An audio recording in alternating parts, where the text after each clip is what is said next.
like if you can catch that in the moment, like I did, then you can go, wait a minute, you turned down $100,000 difference. Why would you? And then I would ask him, why did you turn down $100,000 difference? Like how? Like what? I don't understand. And when you pose these questions and they get upset, that's the red flag, and that's when you go, okay, I'll see you later. I gotta go. You know, Can you say why would anybody turn down a deal over 100 G's? What, I mean, well, like, and what again, would be the point of we that don't when you're that close? right when you're that close, like it should make sense. But um, again, when you're lying, nothing makes sense. There's no logic to a lie, right? And so when you're lying, when you say like, "Oh, we got an offer for 100,000 less and didn't take it," you're literally trying to make yourself sound better and bigger than you really are. You, and in his brain, it's like, see how little we're interested if it's so low, if it's too low. That's what he's trying to prove. But what he's proving is they're greedy and they have no interest in working with anybody because they're willing to piss off 100,000 instead of taking 8.9 million. Like they could make that if they were smart, they could make that 100,000 back in about 3 months with a. They could take their 9 million, put it in a bank account, and get high interest on it, and make that 100 grand back really easy. And that's how you could say it. You could be like, why would you do that? You could literally make 800,000 off of that 8.9 in about 6 months with a meow account, high interest bearing account. You'd be able to make your money back off of that. You'd make that 100K back quick. Are you stupid? Like that's how I talk to him. But you just take it as a red flag Am and be I like, allowed to ask one more question? I'm so of sorry. course, you are allowed to I Okay. ask like your them. questions. You're So, allowed to ask any question you want, Copy. okay. You have the floor for about 6 more minutes before Blake starts getting upset. Okay. So, so, our most, oh my gosh, sorry, I'm dog sitting a puppy and she's, Okay, the camera had to turn off. This must be important. sorry, she's like throwing around her toys everywhere. So when it comes to brokers, are most of them trying to manipulate the situation and trying to manipulate the sale? Or is Yeah, that something that only I have experienced no, so no, far? no. Remember, how many deals should we look at before we actually think we can get one? I forgot the numbers, but isn't it like you have to analyze like 500 deals to look into 100 to pursue 10 to get one or something like that? A bunch. At least. And you're on number two, right? Yes. Actually, Boom. three if you count Blythe. Right. I mean, if you count Blag, but I wouldn't even count Blag because like that one was that again is another. When we asked him, I said he's like, oh, it's worth 2.7 million. How do you know? You're not even a realtor, bro. Yeah. Right. And Okay, so because his rents my were oh, sorry, go for it. no, I was just saying the rents were crazy. Like again, when you go shopping, when you're doing real estate, imagine you're going shopping on the clearance rack at Macy's, right? And at the clearance rack, they've got like one or two of everything nobody else wanted, right? Hmm. These are all things that nobody else wanted. So they're on the clearance rack for a reason because they didn't want to get hung back up or they can't go back to the store or whatever. So does it mean that it's on the clearance rack that you should buy it? No, you're going to find the one that fits you, is comfortable, has all the buttons on it. Like maybe it went to the clearance rack because the sleeve is ripped. Are you going to buy it? No, only if you know how to sew, you know? So if you know how to sew it back up, yeah, great. But if it's only 90, if it's only 10% off with a sewn with a ripped sleeve on it, nah, I'm going to need it the other way around. I'm going to need to buy it at 90% off, not 10% off, right? So, because if I got to do some work to it and create a Tommy shirt out of it, like that's the way that I look at real estate is that these are all on the clearance rack. They're trying to get rid of them, right? And so if they're trying to get rid of them, they have to be negotiable either on price or We lost you. on time. And when I say time, are you going to hold it for me? Because here's buy something, I have to put it in holding costs. I have holding costs on it until I get done with it with whatever I'm going to do, right? So if I can get the current owner to do the holding costs for me, and that's all I got to worry about is just getting the work done on it until I can make money off of it, and they hold the thing with holding costs. That's doable in some situations because then when I buy it, it'll have a bigger value to it than what they sold it to me for because they did it and like they held it for 6 months or a year. And so there's been a couple of those where like we can do those. Um and it's beneficial, but again, we're negotiating time over money. And I'd rather have time than money. I'll pay full price if I can get the time to make it worth more money. Because I'm good at that, right? I'm good at sewing the sleeves on, right? So that's the way I look at these deals. And if you can look at them that way too and be like, look, we need time more than money, it gives us a chance. But in these all these situations we've had right now, they're interested in having time and money both on their side. And it leaves us with like we're like, sorry, we can't do both, you know. So you just have to walk away because again, like this guy wants full price, $9 million, but he's also wanting us to let him stay there at a discounted rental rate. Like that again, red flag. Like if he wants to stay there, he should pay triple. Since he's not going to do owner financing, he should pay triple the lease rent or get out day one. Like go like what's the value of letting me let you stay there? You know what I mean? Yeah, Not definitely. going to sale lease back. Oh, there's no value to me to lease it back when he's not going to pay A premium. an elevated rate. I need the else. Well, So, yeah. because we So already in looked, to let every he was at a 0.30. And this is why we teach you DSCR, right? He was at a 0.30 DSCR, which means that you are literally taking on 90% of the debt and only going to be able to cover it with 30% of the income. What I didn't see what you typed there, Blake. You want to come off the mic and spit it out? Sorry. Yeah, no, I got you. It pretty much was just saying I posted all the links for our social media, so if we could join them and stay inside just to boost our numbers and even share them with other groups, that'd be There fantastic. you go. There you go. Blake's on it this morning, y'all.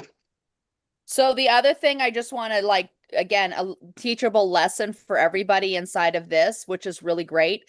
Again, first of all, the realtor is there to provide customer service. So Cicely's a realtor. Cicely, would you agree that your job as a realtor is to provide customer service? Yes, especially Yeah. right now in this Yeah. market, we are having to step back to like old school, like follow-ups, calling, checking, making sure that we do our best because now, and there's been a lot of changes like with the laws. So the people have more options right now. So as a customer, is it my job to be friends with you? No. Right. Not Again, so try to be Katya, friends with so you.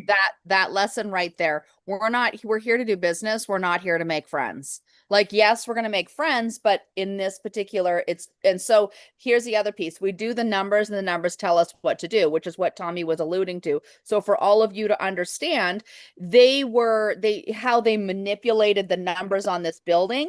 They took the value of the building based on the Irvine market, which was 3 miles away, which was higher values.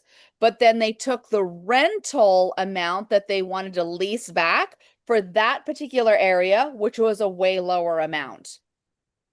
So they're justifying paying us way less for the lease or the rent, but then turning around and pulling numbers from somewhere else to justify the high price of the building. The other piece that was really interesting, again, this is where free estimates comes in, is that it was a 30-year-old building and nothing had been replaced. They had just been, patching everything, the roof, the AC, like all the things. And he gave a $50,000 concession for the roof. Except for, here's the deal, it's a commercial roof, and if you don't know any better, Tommy does, because that was his previous life. I mean, that it needs to be over $500,000, not 50. It's not a house. This is a commercial building. way different ball game. So again, the realtor was manipulating where he was pulling the numbers from. He wasn't being consistent. But That's not common. Uh, Or should you well, no, it always is be common. It is. prepared for that manipulation? be Just prepared. because, okay. It is I mean, it's 100% common because again, Dallin did this. Dallin did this with the property down there in Tempe. He's like, Yeah. "Oh, we knew the soil was dirty, but we don't know how much it's going to cost to fix it." Like, you better know. So hold on. Hey, Catherine, go ahead and take over for a minute. Let's run what Saray has going on. I got to take a call from Mark. Okay. Yeah, go that. Okay. So I hope that this is valuable for all of you to learn inside of being a savvy investor, right? And I want you to get like, if you always like tune into what I call WIIFM, what's in it for me? Like when you can look at where the other person is coming from, you can see like, are they really actually in it for my highest and best interest? Most likely not. So it's up to you to do that. And again, this is where I use AI and our deal hunter and all of that. Like I'll literally say, point out all the red flags, point out all like how give me a list of questions that I need to ask so that I dig in and find out all the things I need to know where this can go sideways and I can guarantee it makes people really uncomfortable when I'm asking the tough questions. Right? But here's the deal. If I don't ask the tough questions, then we're left dealing with a complete freaking nightmare, which unfortunately we're dealing with 2 of those right now. Because, again, we didn't dig hard enough into the tough questions with, what was going on with these people and, the deals and stuff. So again, it's our job to ask the tough questions and turn over every single stone so that we know. Like if there's bad stuff going on, just tell me so that we can help mitigate the risk, right? I'm not afraid of if things are like, we have to deal with headaches, just let me know what the headaches are up front. So at least we can, allot the budget and the time to be able to deal with those issues. Don't hide it. And then, claim that, well, you should have known. It's like, no, because even like I think about Dallin and the whole the dirt again, when we found it out, he should have been upfront and told us because he knew. Right? Even especially when we went out there and we're walking the dirt and had multiple conversations and we're clear with him that moving forward, we wanted to take that property and continue using him for the next transaction on the back end of it. We were very clear. We were looking for a professional relationship with him. So he could have got commission up front. And then when we turned around and got it ready to sell it again, he could have got commission again. But because he literally was not like upfront, it was lying by omission is what he was doing. He literally like lost the entire deal on both sides. Wouldn't he could have right off the bat said, "Hey guys, full disclaimer, this is dirty dirt. There's like a 10% chance that you'll ever be able to build multifamily on this. Please scrap that idea, but please check out this huge avenue of all the industrial ways you could also make a profit." Like, Yeah. wouldn't that be more beneficial for us, but also for him as well? Yes, Or but was he looking at that price point for that commission? Oh, Was it 100%. that's it? Yes, because here's the deal. They were promoting it as multifamily. That was illegal for them to actually do. And when you look at that, it's going to cost $10 million to clean up that lot. The reality is what they were charging 12 million. The lot's only worth 2 million, not 12. And sorry to add, so that he's probably trying to convince the seller to sell to him. And the seller probably said, well, I want 15 million, right? I want 15 million. So now the seller's thinking it's worth 15 million. So he's probably coming in like, I can get you 12 million. The conversation he has to have with the seller from 12 million to 2 million is one of the hardest conversations because the seller is not going to see that. Even with the facts, they're going to fight it. They fight us all the time. So he was probably just trying to secure a win here so he can later on secure another win here. And so, yeah, it's difficult having the conversations with our sellers. So But again, going against competition. Yeah. You got to be responsible about this, right? But people are afraid of having the tough conversations. So And he did a disservice to a seller because yeah, now, huge because now a disservice. seller, he told a seller it was worth more. Now he has to go back and tell his seller, hey, it's actually not worth that. I was wrong. I'm incompetent. I'm wrong. It was worth this, which is even worse. Yeah. So it's all good lessons. Again, this is why you do the numbers. Numbers tell us what to do. It's not personal. You know, number next. Here we go. You know, get the no with a happy heart. God's got a bigger yes. So yeah. You're muted, honey. Can you guys hear me now? Now we can hear you. I was like going. I'm just a people pleaser. So I'm getting uncomfortable like with these Good. conversations, but it's so good to know all these red flags and actually go to the buildings and see it in person, because in the future, it's just developing those skills where you can identify it super quickly.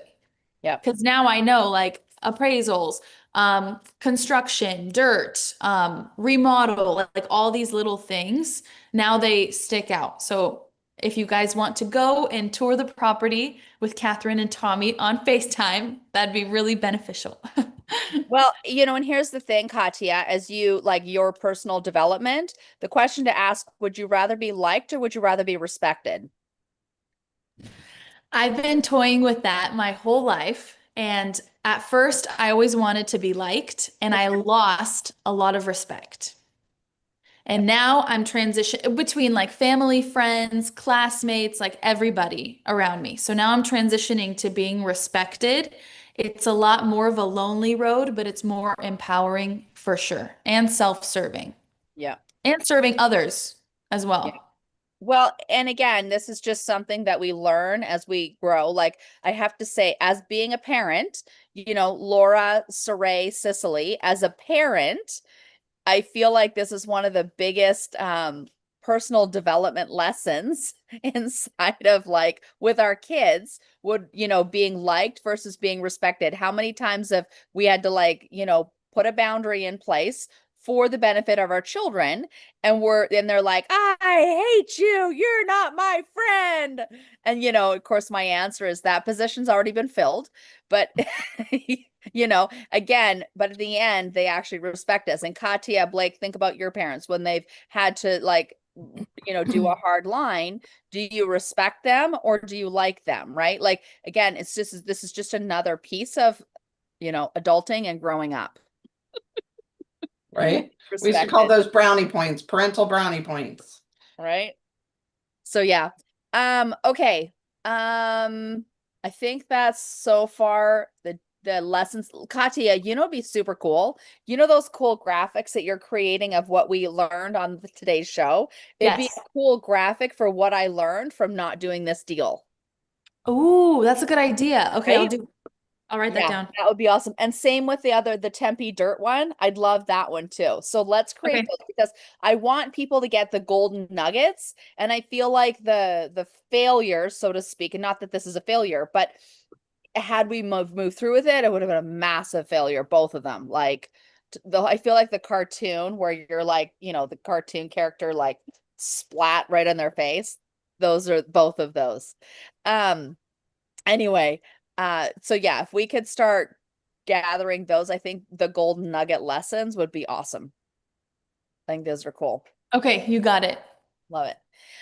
Okay, so who has deals they want to run, move forward with? Saray, I know that you were working on those commercial lots. Yeah, and I have a meeting at 2, I think, to my time with Tommy. He's gonna help me like walk through my first LOI. So that's Look kind of at cool. you. Okay, Yeah, let me so that's make kind of sure. cool. And then I think he's also gonna talk with me about a virtual board.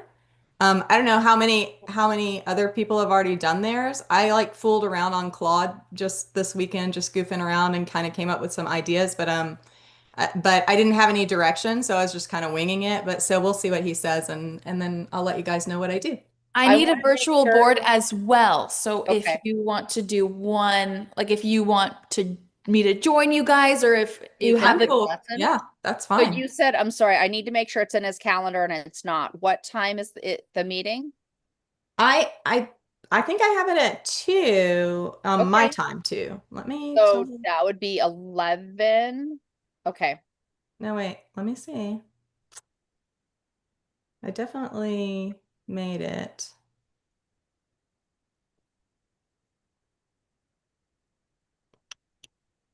Um, I have 3 different deals we could pull up. I have 2 car washes, one Let's in do it. Corona, California, that's called Tommy's, another one in Arizona, and I just found a zipline park in Branson, Missouri. Cool. Okay. So, I love Pick car and choose. washes. I love car washes. Car washes. Let's do the car Do you wash. want the one in Okay. Arizona or Tommy's? I want Arizona, and then Okay. we'll do Tommy's. okay, I do have an email that says you're locked in from Tommy for my calendar, but it actually does not have the time on there. I picked 2 o'clock my time, but if that Okay. doesn't work, we can do something else. I'm good. I'm No, I open. got you. I got you, honey. And I'm Okay. adding Katya in here as well. Okay, Again, cool. as long as I have it, I just need it in his calendar. That's all. Because Yeah, I don't know why it didn't go through because it did send me the confirmation email, so that's kind of wild. can you forward me the confirmation email? Because I want to find out where the break is in our Sure. system. Sure. Okay, go ahead. Thank you, Catherine. Okay, I'm glad we thank talked you. about this. Otherwise, No, totally. This is awesome. Okay, Blake, here we go.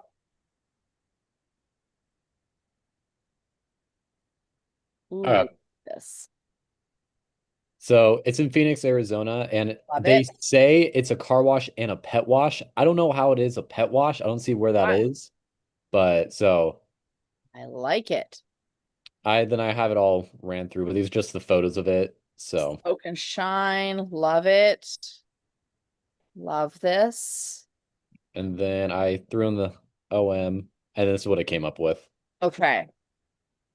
So absolute triple net car wash. Love this.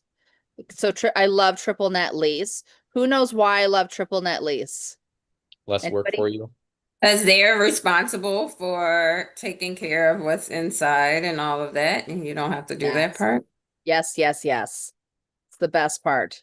Okay. So this is clean, passive income. We love this. I love this. Not a high yield cash flow monster. It's awesome. Motivated. Okay. So acceptable 1031 investor who I'm values. just gonna listen, so I'm almost back to the club right now, but I'm gonna Okay. sit on mute. Hey, Mark's on his way up there to look at the sound setup, so I'll let you finish running this deal. okay, cool. So the offer okay, scroll up a bit. Okay, so the metrics, the NOI. So the going cap rate is 6.75. Year 10 rent, year 20 rent, lot size, keep going. So it's 20-year lease. That's fabulous. Hmm. Um, The biggest thing right here is the 2% increase annually. okay. Yield to cost 8.7 by year 10, hold on. Go down just a little bit. 9.83 by year 20, assuming tenant performance holds. Okay, great. Financial stress test. Okay, so LTV. So if it's 60, 65, 70, 75, annual debt service, there's the numbers, the DSCR. So it's 1.3 down to 1.06. Okay, cash on cash return is 4.15%. Interesting. Okay, financial read. The deal does not support the aggressive leverage. Most commercial lenders want 1.25 DSCR. 60% LTV works, 65 or above do not work. Okay, so okay, DSCR, keep going.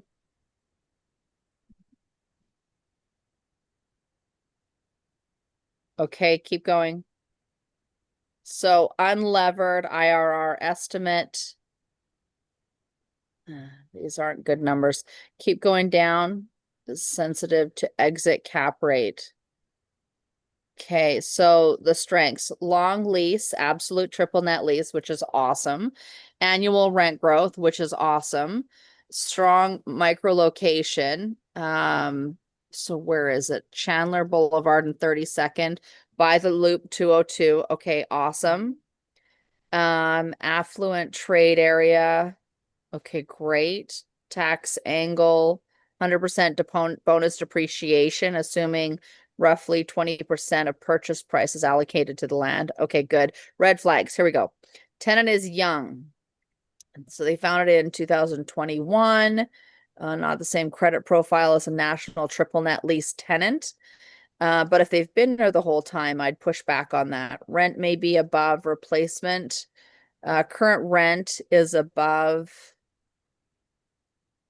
but this is specific use property. If tenant fails, replacement rent could be materially lowered unless other car wash operator takes it. Okay. Car wash use equipment and that was okay. Environmental risk triggers elevated diligence, detergents. Okay, so environment's really important. It's saying personal guarantee needs verification. Interesting.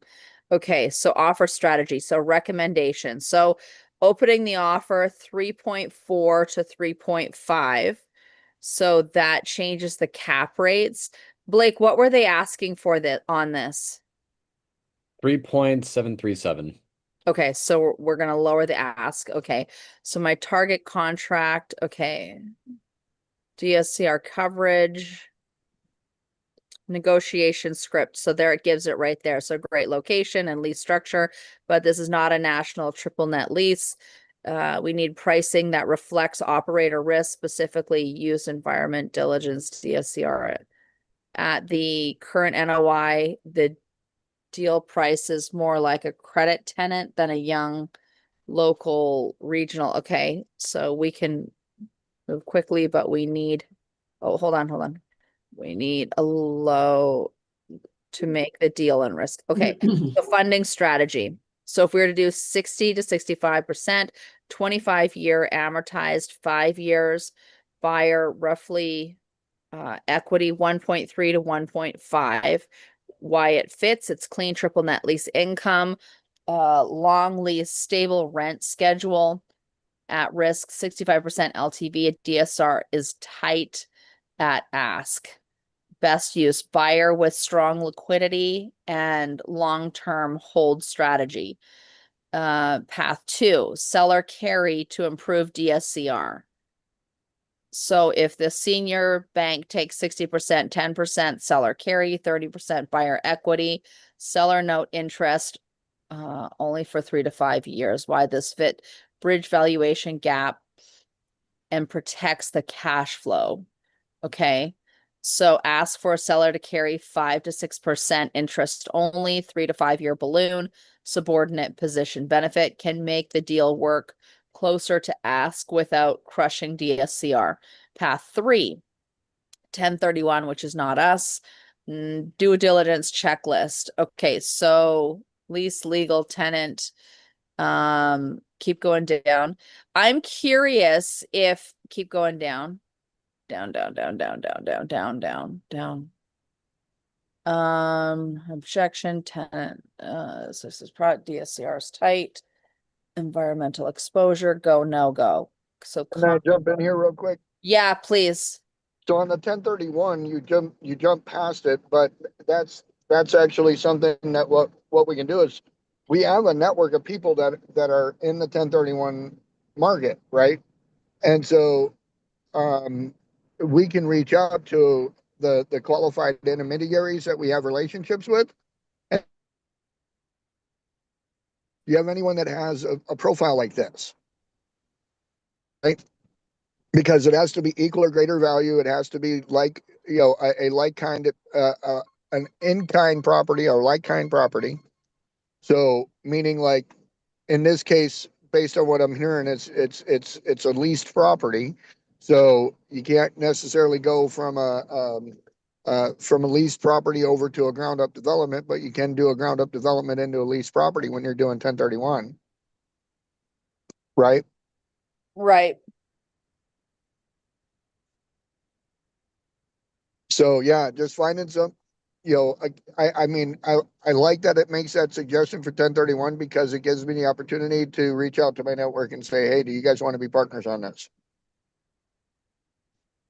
Yeah, okay. I can see that. That would be interesting.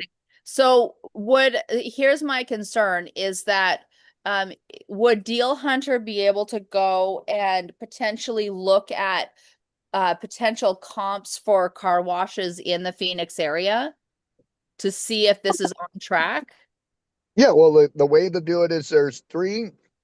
So I want everybody to do this as homework. Go to Deal Hunter and ask it to give you the 3 ways that we can come up with valuations for businesses.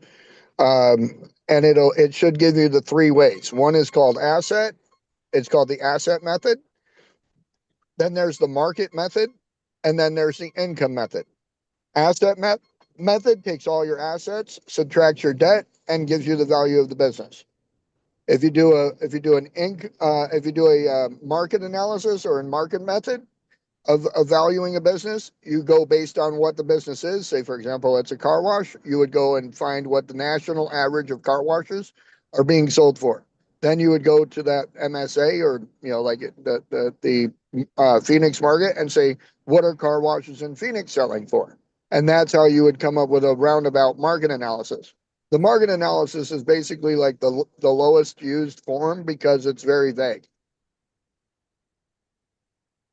And it's really only helpful for like very unique niche style businesses that, like being a poodle haircut designer, like that's a very niche business. And so your income might be very high and it could give it a false valuation on the income side. So you might go with just a market value and say that a niche dog groomer, and that way you could get a better value going that way. And then finally, the income value, and that this is where you get into the multipliers of the EBITDA and all that, and it gets very detailed. This is the one that most every bank uses, is the income method. So if you go to Deal Hunter and ask it to explain those 3 methods to you, give you case studies and examples, you'll get a very good understanding of how to value these businesses that have real estate with them. Because you're going to value the real estate and then you're going to value the business.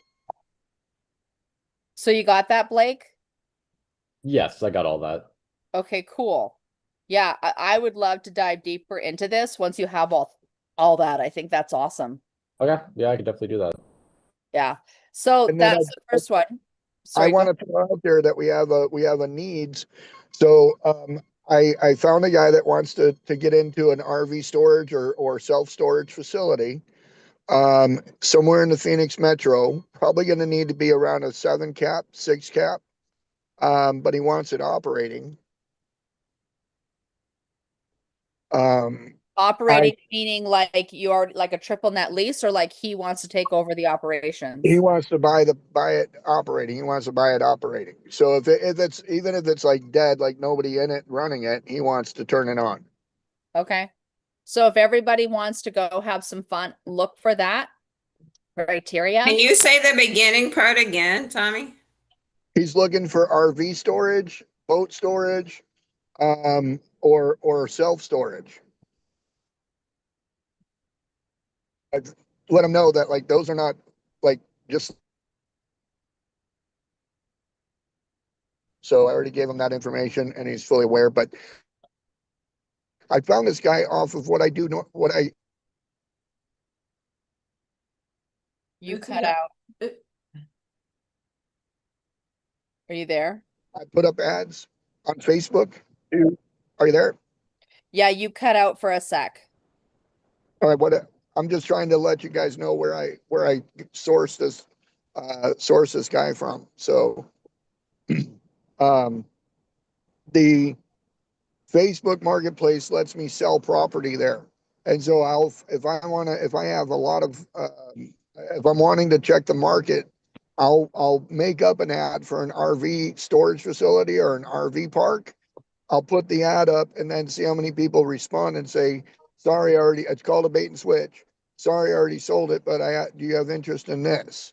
And so it's my way of understanding what's available. I don't always do the bait and switch. Sometimes I'm just doing it to understand what the market is. And when they send me a message, I'll say, no, it's no longer available. So, and then I just move on. But you can use it to build a buy box, and there's people out there that do it. And if you build a buyer's list that way, sometimes it starts off on the wrong foot because you lied your way into it. But this is a method used by some people to generate leads. I guess if you do it in a way where you actually have something to sell and build your list that way, that's it. That's even better. So that's why I encourage people to go out and find something they can market and then get busy marketing it so you can build your buy list. Yeah. Did you say is there a geographic area he's looking for these things? Arizona. Arizona. Anywhere in Arizona. Yeah, but also it has to kind of make sense. Will they be able to fill up and rent out? Right. Okay.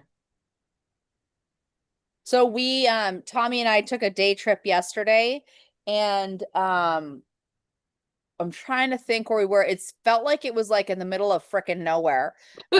And there were several giant RV and boat storage lots with that were covered literally in the middle of nowhere. And so I suspect that people would drive there, instead of driving the RV all the way back to the city, they would drive their car to the RV storage, leave their car there, get in the RV and head out to the lake or, wherever they're going. So Tommy, I don't know if that was where my thought was every time we saw those yesterday. We might have lost them. Okay, well, we gave you all another thing to go look for because again, being able to flip this automatically to a buyer, again, it's an opportunity for all of you, which is awesome. Bless you. Okay, so do we want to run another deal, Tommy? What do we want to do? Yeah, go ahead, throw another one up there. Because I know Blake has another one. Did anybody else have one before I jump back to Blake? I don't have one today. Okay. Blake, let's go. I just have a question. Yeah.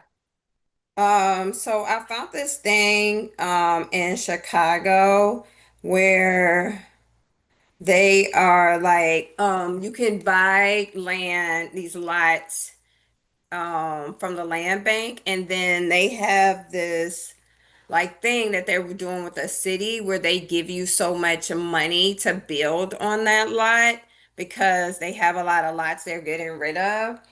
Have you ever heard of something like that? And then do you think it's worth pursuing? I've been looking at some of the lots that are in the land bank. Now you have to it's not like the dollar land bank, like they used to have those real cheap ones or whatever. So the lots cost a little more, but they're definitely discounted. And then you can apply to get money from the city that they'll give you, I think, up to a certain amount to build on a lot. Right. And so here's what I heard. I heard two things. One, that you joined or paid for something to give you. Oh no, I didn't pay anything. I didn't pay anything. It's free. The website is free. It's just it's like a land bank where Is you it a look for government different website? things. Yeah, it's on a website. It's on a Chicago website. The city has it.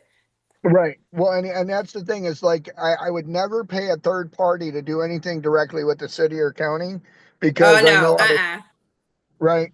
So that's Yeah. the first thing that everyone needs to learn is if somebody's oh, I got a list of properties, that's all you're buying. You're not getting anything but a list. No one's going to show you how to or getting through it. So Deal Hunter will do that though. And there are places there's spots in Oklahoma, Kansas, Montana, where they're giving away land so that you'll do something with it so they can put it on the tax roll. So the way that municipalities make money is off of taxes and bonds and people being in town. So if you're not there, they can't make money. So if they give it away to you, then they can charge you for it later on down the road, of course. So back to Amore's question, is this something she should pursue? Absolutely. I mean, there's ways to do it, but again, there's a lot of work that goes into it. Deal Hunter will help get through a lot of it. But yeah, you can pursue it 100%. You get the lot. They give you the money to do the work. I think Tina has a little bit of experience with this as well because she did it with the property she has out there in Boone. And so, Oh, okay. right. Okay. And so it's 100% possible. It's just, it's 1,000% work. So Yeah. Okay. But you're not afraid of work, Amore. I'm not afraid of work. Not at all.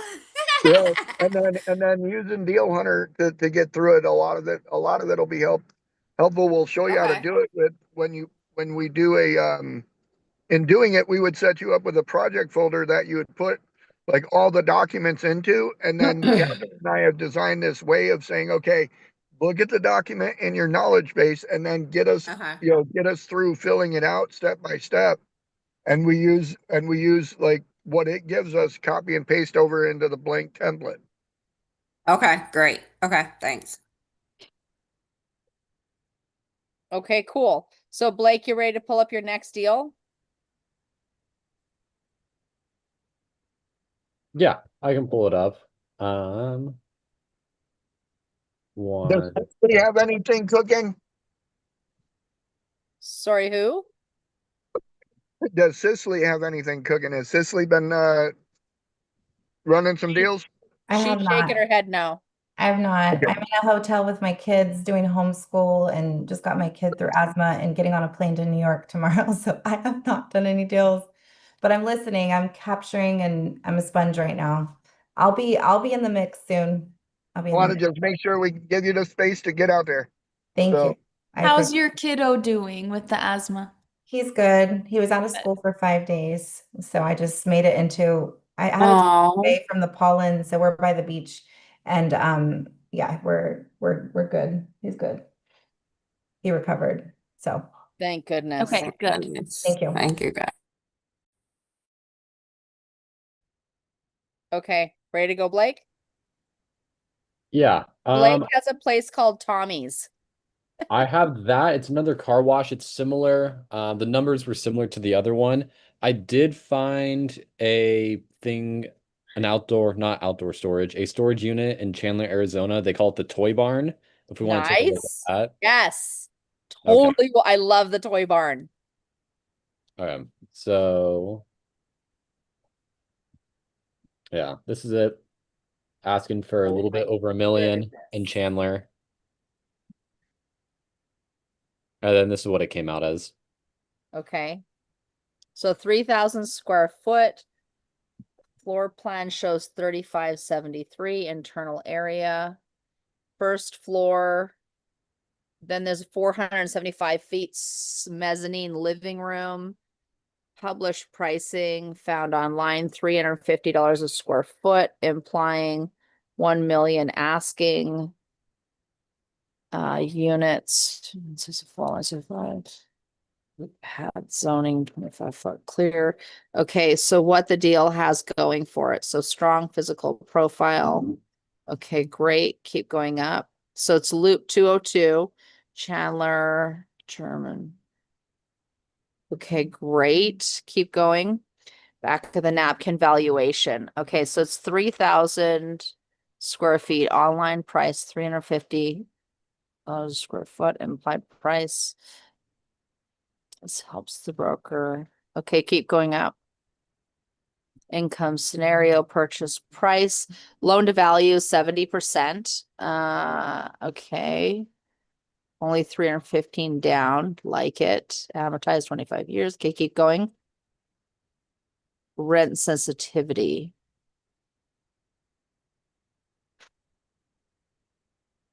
Okay, Shark Read, 24 square foot leverage.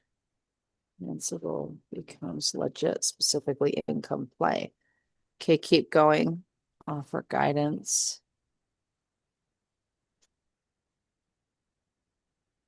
Okay, my offer posture, so LOI.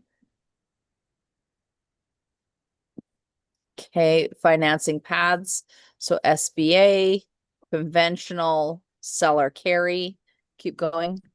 And this is also property that Tommy was just mentioning. I don't know if we wanted to look at it that route for their buy box, or if this is just another property that looks interesting. No, this totally looks interesting. I like it. Keep going. Key due diligence. Okay, keep going. Negotiate leverage as is. Yeah. Trade language. Keep going. Go, no go. Okay. Owner, user, the property solves the business lifestyle need.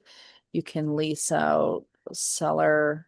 It's financing condo. No go. Rent comps are below. So it's okay. Strict debt service. Conventional. It's next. Call the broker and request asking price confirmation. Okay, so they don't have a clear asking. So the document doesn't. I thought it did showed a clear asking price, or no? Was that my imagination? It does have a clear asking price. They're asking for $1,050,000. Okay. Tommy, you still here? Dang it! This looks like a really cool property, Blake. Like, given what we're doing, I'm actually really interested in running through this one deeper. Yeah, there was another one that I found as well. This one didn't have as strong of numbers, but then another one called Falcon that looks more modern as well, where it's kind of actual like toy storage as well. Yeah. It has toys and boats. So those are just two that I found. But this one just seems a little more interesting. Yeah, no, this is super cool. I love this. So yeah, I can call and ask about these questions they have for them, and I can also see if $36 a square foot is feasible at least.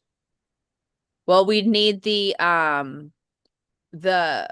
we would need the comps to be able to justify it, not just, the realtor selling it, here's opinion. Like 100%. you know what I mean? So I would say have Deal Hunter do what Tommy said, because again, this is another fabulous business, and have it do the valuation on the property, but then also the business model for that property in that actual area. Does that make sense? So you're doing two valuations. Again, one on the actual property, the building, but then one on the business, so that we can see like that's what's actually being bought and the value of it. Does that make sense? So you're going to be doing that on both of those, for the car wash and this one. Okay, I can do that. Yeah. Dig in, and then tomorrow I'd love you to come back because I'd really like to look at this. So I want you all to understand, and a lot of people don't understand this, like even for instance, like an RV park, right?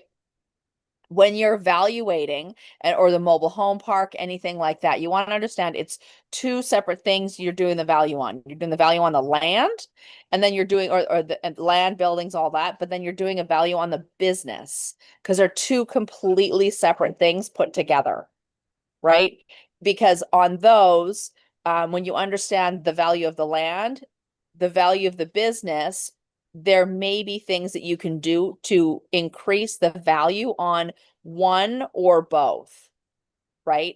So, because somebody can be a really crappy business owner in a really awesome area, or someone could be an awesome operator in a real, you know what I mean? Like so you need to understand both pieces and be running it from both directions. So that's what we want you to do with Deal Hunter. It is after 10 o'clock.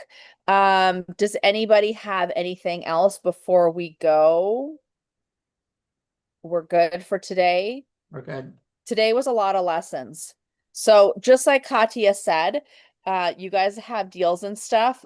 How we did it was Katya set up the meeting and got us on FaceTime, and she did the whole walkthrough with the realtor, and we allowed Tommy to ask all the tough questions. So you have to understand, the who that knows how. Tommy is the one who has zero fear in asking all the tough questions. And you want that on your team because again, there's 3 types of entrepreneurs. The first type is the skilled producer, somebody who's really good at doing the thing, whatever the thing is, say being a plumber, right? But they generally identify as their business and their business is them. The second one is the manager leader, somebody who loves to lead and manage people. We need that person because teams need to be built and managed. And the third is the true blue entrepreneur, and what they do is they can see the deal all the way from beginning all the way through and love to get it all the way through and exit out and do it again. Problem with that one is that they see opportunity everywhere and they're like unicorns and see unicorns and butterflies, and we need to make sure that we're looking at all the pieces, and usually the first one can see all the things that can go wrong with it, and we need all 3 voices to be able to be heard so that we're seeing all the problems so that we can mitigate that on top of it. So I want you to look at the deal. And so Tommy is the one who on our team, he's the who that knows how to poke all the holes in the deal so that we can see what we can mitigate the risk. Hey, are you there? Yeah, I'm here. I kept losing signal on the Zoom, but I'm around the corner and I'll be there in just a minute. I want to let you know, don't leave because we're going to be meeting Mark. Yeah, he texted me. Okay, I'm just wrapping up the Zoom. Everybody can hear you. Awesome. Well, I appreciate everyone coming in today. We got a podcast tomorrow instead of the Land Shark. Tomorrow is going to be our believe it's 5th webinar. And our 5th webinar tomorrow is about Chosen Forever. This is the soul to the Titan Impact Group, and what Titan Impact Group is all about and why it exists is because of this this particular mission that was given to us by God. This is why we got the band back together, was so that we could accomplish this mission of getting 120,000 children adopted before their 18th birthday from the foster care system. So it's not about finding them a job when they're 18. It's not about finding them a house when they're 18. It's about finding them a family before they're 18. And that's the purpose of everything that Catherine does inside of Titan. So tomorrow, 9 a.m., come in. Catherine and I will be talking about what it is that we have to do to get 120,000 children adopted, and what everyone that we work with hopefully is able to do with us. Yep, absolutely. So with that, thank you everybody. You're amazing. Sarai, if you could stay on for just a second afterwards, because I want to figure out this calendar link. For the rest of you, thank you for being extraordinary. Go and find maybe we can find this RV storage, because that would be awesome to have you all be a part of that. And if you have the other ones, again, Blake, great job finding those deals. Super excited to see how you evaluate them and then come back tomorrow so that everybody can learn from what you're doing. So good job. Super proud of all of you, and excited for what we're doing moving forward. With that, have an extraordinary day, everyone. We'll see you tomorrow. Thanks. Okay. Bye. Okay, Saray. Okay, the link that you used to schedule, did Tommy send you that link? Yes, ma'am. Okay, so I'm thinking it's through Go High Level, so there might be something. I just got to figure out where it's not connecting so that I can fix this. I got an email that I have a meeting with her at noon today, I believe. You did. It just didn't add it to your calendar. So I'm trying to figure out why it's not syncing to your calendar. So I'm in Go High Level right now, figuring that out, because I'm pretty sure that's where it's broken. So it makes it easy to fix. So Okay. email is there. I do calendars. Here we go.